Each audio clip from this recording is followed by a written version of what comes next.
Hi y'all, welcome back to my channel. So today I am doing a June wrap-up.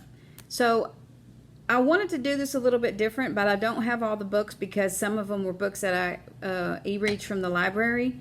So I decided what I was going to do, because I read 16 books, I decided what I was going to do is I'm going to tell you about the 5 books that I read that were 5 stars. I'm going to give you the titles and the name of the books of the rest of the books that I read.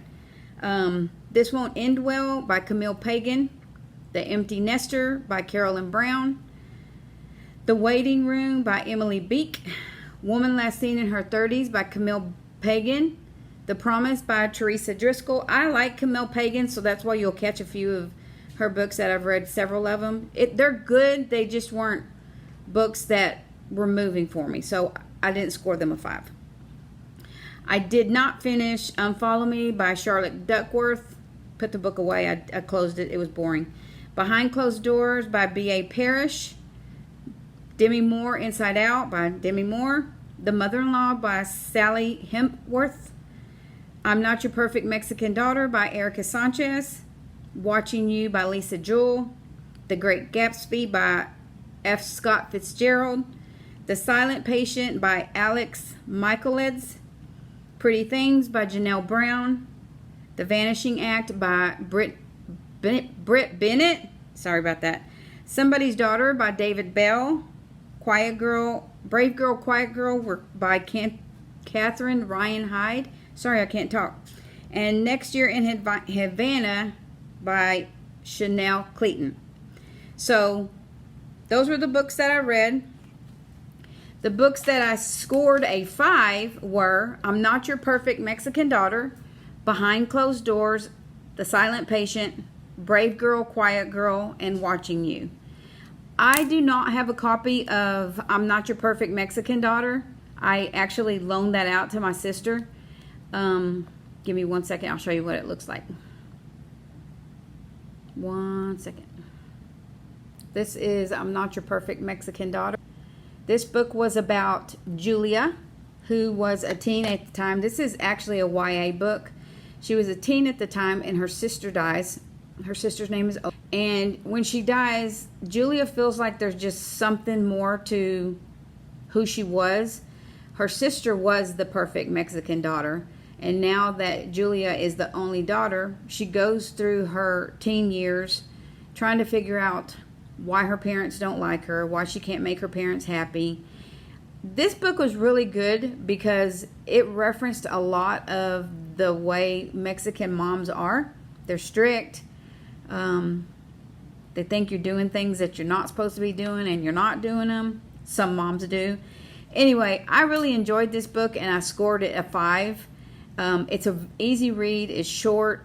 If you're interested in finding out about it, check it out. I think you'll like it.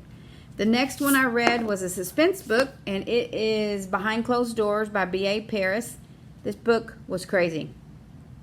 This book is about Grace, and Grace is a single woman, and she is about to get custody of her sister who has Down syndrome, and she meets Jack in the park, and Jack befriends her, and turns out to be the most perfect boyfriend ever, the most perfect fiance ever. He wants to take care of her. He wants to take care of her sister that's Down syndrome, and Grace just cannot believe that she's came across such a good guy. Well, through the story, this is a thriller book, so through the story, after they get married, Jack turns into a completely different person. The ending on this book is great because I feel like Jack got what he deserved. But this is a fast page turner. You can read it super fast because you don't want to put the book down. I scored it a 5. It was excellent.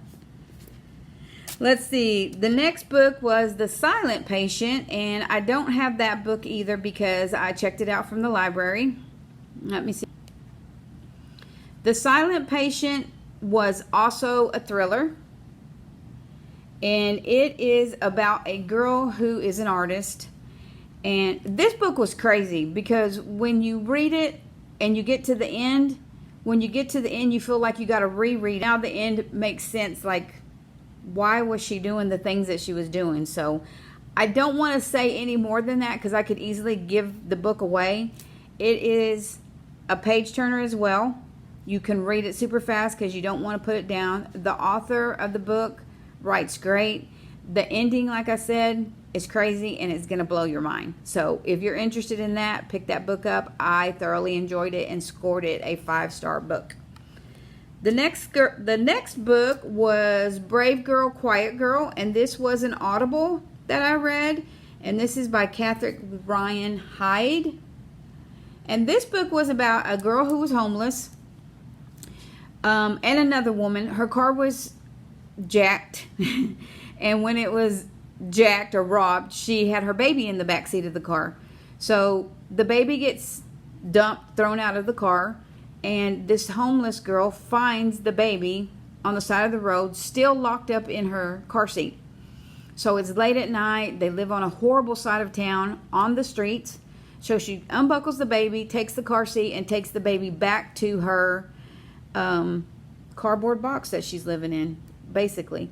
She's afraid to go to the police because there is another group of homeless people. They're 3 boys, and they bully. And so she could hear them on the streets, like right down the street, she could hear them talking. And they had also heard over the news that this car had been hijacked and that there was a toddler in it. So they're looking for the baby because now there's a ransom.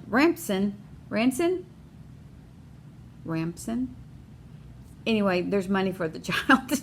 Somebody wants to pay to get the baby back. So through the story, the young girl that's homeless takes care of this baby for 24 hours. 48 hours is what she keeps the baby. When she finally gets a break, she's able to take the baby to the police. She returns the baby. The mom of the child can't understand why she didn't bring the baby to the police station when she found her and thinks that she kept her from her. Well, through the story, it goes and shows the background of this homeless girl and why she doesn't bring the baby to the police right away. The mom and the homeless girl develop a bond over this child that was abducted or thrown to the side of the road when the car was robbed. So this was a really good book. It was an audible book, and it was great to read because you could feel the excitement of the author when it got to the really good parts. So I would recommend the audible book. I think I listened to it in one day because it was that good. So I enjoyed that book as well and gave it a 5. The next book was by You-Lisa Jewell, one of my favorite authors, and it was Watching You is the name of it. And this book is taking place in Bristol, England, and it is about a neighborhood. Let's see, I'm trying to see if I can locate what that girl's name was. I think her name was Jenna, and she had a boyfriend that she liked. He was younger, but she didn't know what she wanted to do. So across the street lived a professor, his wife, and his son. And the son was known for spying on people.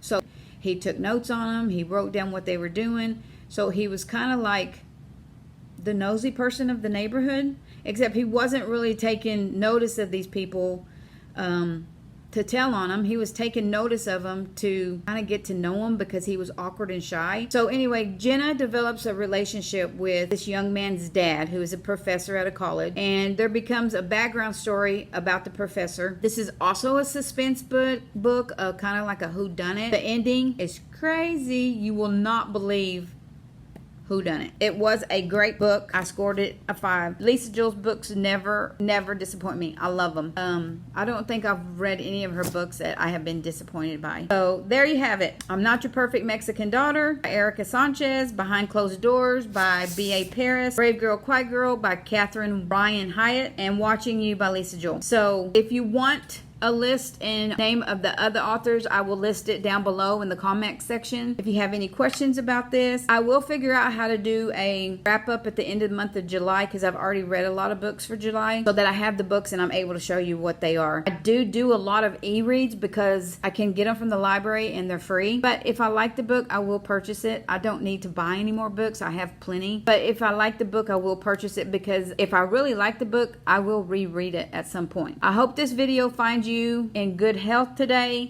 It's Monday. It's the start of the week. I hope you have a great week. Come back to me. If you like the video, please hit the like button. If you're interested in more videos, hit the subscribe button. And I'll see you when I see you.